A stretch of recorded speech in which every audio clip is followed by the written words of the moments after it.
சந்திரசேகர் பிரதமரானார். 1990ஆம் ஆண்டு நவம்பர் 10ஆம் தேதி இந்தியாவின் 8வது பிரதமராக சந்திரசேகர் பதவியேற்றார். 1989ஆம் ஆண்டு நடைபெற்ற நாடாளுமன்ற தேர்தலில் காங்கிரஸ் கட்சி பெரும்பான்மையை இழந்தது. இதையடுத்து VP சிங் தலைமையிலான தேசிய முன்னணி அரசு ஆட்சிக்கு வந்தது. அந்த கூட்டணிக்கும் பெரும்பான்மை இல்லாத நிலையில் பாஜக உள்ளிட்ட வலதுசாரி கட்சிகள் வெளியிலிருந்து ஆதரவு அளித்தன. ஆனால் மண்டல் கமிஷன் அறிக்கை, அயோத்தி ராமஜென்ம பூமி போன்ற விவகாரங்களில் அரசுக்கும் பாரதிய ஜனதாவுக்கும் இடையே முரண்பாடு ஏற்பட்டது. இதனைத் தொடர்ந்து பாஜக VP சிங் அரசுக்கு அளித்து வந்த ஆதரவை வாபஸ் பெற்றது. இதனால் VP சிங் அரசு நாடாளுமன்றத்தில் நடைபெற்ற நம்பிக்கை வாக்கெடுப்பில் தோல்வியடைந்தது. VP சிங்கின் வீழ்ச்சிக்கு பின்னர் தேசிய முன்னணியில் ஏற்பட்ட கருத்து வேறுபாடுகள் காரணமாக மூத்த சோசலிச தலைவரான சந்திரசேகர் தனது ஆதரவாளர்களுடன் வெளியேறி சமாஜ்வாடி ஜனதா கட்சி என்ற புதிய கட்சியை தொடங்கினார். சந்திரசேகருக்கு லோக்சபாவில் மிக குறைந்த எண்ணிக்கையிலான நாடாளுமன்ற உறுப்பினர்களே இருந்தனர். இருப்பினும் ராஜீவ்காந்தி தலைமையிலான இந்திய தேசிய காங்கிரஸ் கட்சி சந்திரசேகரின் அரசாங்கத்திற்கு வெளியிலிருந்து ஆதரவு வழங்க முடிவு செய்தது. இதையடுத்து சந்திரசேகர் காங்கிரஸ் கட்சியின் ஆதரவுடன் புதிய அரசை அமைத்தார். 1990 நவம்பர் 10ஆம் நாள் அவர் பிரதமராக பதவியேற்றார்.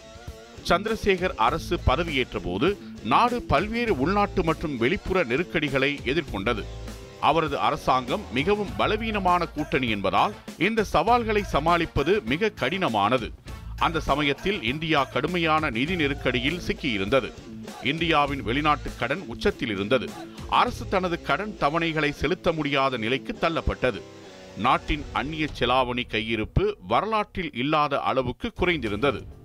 இதனால் பொருட்களை இறக்குமதி செய்ய இயலாத நிலை ஏற்பட்டது. வெளிநாட்டு கடன்களை செலுத்தவும் நாட்டின் நம்பகத்தன்மையை காப்பாற்றவும் அரசு சுமார் 67 டன் தங்கத்தை வெளிநாட்டு வங்கிகளில் அடகு வைக்க வேண்டிய நிலை ஏற்பட்டது. இது நாடு பொருளாதார ரீதியாக எவ்வளவு இக்கட்டான நிலையில் இருந்தது என்பதன் குறியீடாக அமைந்தது.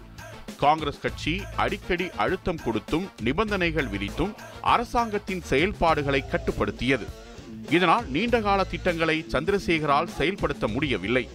காங்கிரஸ் தலைவர் ராஜீவ்காந்தி வீட்டருகே உளவுத்துறையினரை வைத்து சந்திரசேகர் அரசு உளவு பார்ப்பதாக குற்றம் சாட்டி காங்கிரஸ் தனது ஆதரவை வாபஸ் பெற்றது. இதையடுத்து பெரும்பான்மை ஆதரவு இல்லாததால் 1991 மார்ச் மாதத்தில் சந்திரசேகர் தனது பதவியை ராஜினாமா செய்தார். சந்திரசேகர் ஆட்சி குறுகிய காலமே நீடித்தாலும் அது காங்கிரஸ் அல்லாத அரசுகள் இந்திய அரசியலில் உருவாகும் என்பதை எடுத்துக்காட்டிய முன்னோடி அரசுகளில் ஒன்றாக வரலாற்றில் இடம்பெற்றது. பொருளாதார நெருக்கடியை சமாளிக்க சந்திரசேகர் அரசு எடுத்த சில நடவடிக்கைகளே பின்னர் இந்தியாவின் பொருளாதார சீர்திருத்தங்களுக்கு அடித்தளமிட்டன.